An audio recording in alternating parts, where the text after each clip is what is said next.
should it be a problem? If I'm smart enough to have multiple options, you should be admiring me. You shouldn't be criticizing. S Jaishankar के इस जवाब को सुनकर अमेरिकी विदेश मंत्री एंटनी ब्लिंकन और जर्मनी की विदेश मंत्री एनालेना बेयरबॉक खिलखिलाकर हंसने को मजबूर हो गए। लेकिन दरअसल ये भारत के एस जयशंकर का पश्चिमी देशों के मुंह पर करारा तमाचा था।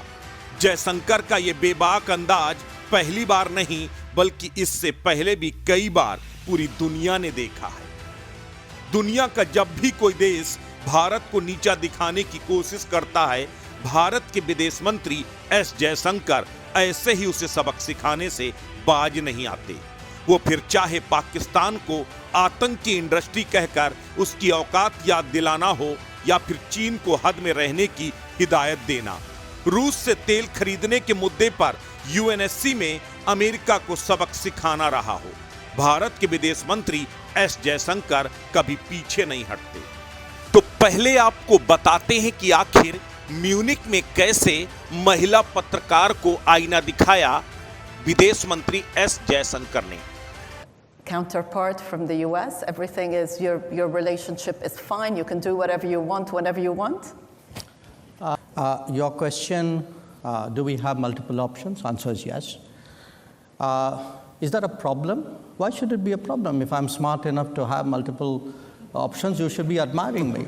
You shouldn't be criticizing. Now, is that a problem for other people? I don't think so. I don't think so, certainly in this case and in that case, because look, we try to explain what are the different pulls and pressures which countries have. And it's very hard to have a unidimensional relationship. Now, again, different countries and different relationships have different histories. If I were to look, say, between the US and Germany, it is rooted, there's an alliance nature to it. There's a certain history on which that relationship is grounded. In our case, it's very different. So I don't want you to even inadvertently give the impression that we are purely and unsentimentally transactional. We are not. We get along with people, we believe in things, we share things, we agree on some things, but there are times when when you're located in different places, have different levels of development.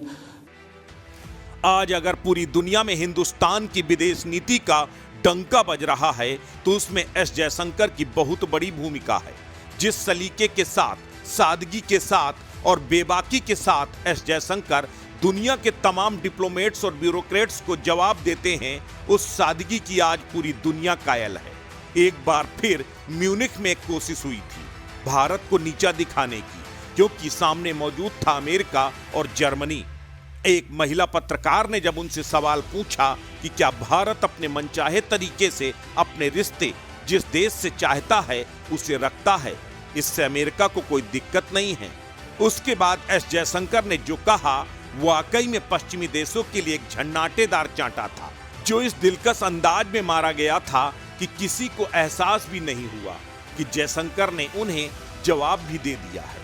एक foreign bureaucrat से लेकर एक foreign minister तक का S Jaishankar का सफर बड़ा ही दिलचस्प है।